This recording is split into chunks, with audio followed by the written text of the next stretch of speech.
One day, Basty was pulling the train, and he arrived at a station. There he spotted another engine in his siding spot. "We have a new engine working here," the station master told him. "It's going to be running trains." "Oh, said Basty. "We don't need another engine. I can do just fine." And presently, the new engine rolled up beside Basty. "Hi," said the new engine. "My name's Fred." Basty then moved towards the station platform to unload his goods. After they were done unloading, Fred hooked up to the train. "Here, I'll shunt away for..." "No," said Basty.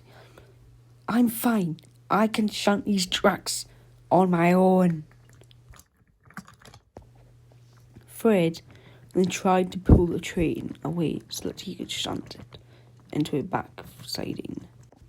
But Basty didn't want this. He tried to pull the train forward because he wanted to shunt it on his own without help from anybody. As he struggled, Fred began to pull back into a siding. He was gaining some ground. But then a coupling snapped. Fred rocketed into a siding. But Basty careened forward and went right off the tracks. As Basty sat there in the field, he stared out forward to space, wondering if his actions were worth it. But luckily for Fred, he still had some power and was able to move forward. When Fred was free, he immediately spun into action. He shunted the trucks into another siding and then backed up to help get Basty out of the field and onto the tracks. And so his crew attached a rope between Fred and Basty, and he began to pull.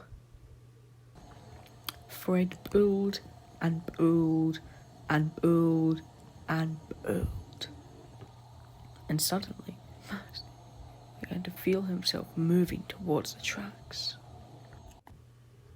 And in absolutely no time at all, Basty was back on the tracks. But his wheels were unable to move. So Fred pulled him backwards to the station. Fred sent him back to the station. Basty was feeling very, very unhappy about himself.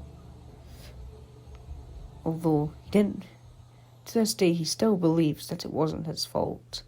He thinks that it was Fred's fault for not getting in the way. But he was wrong, wasn't he?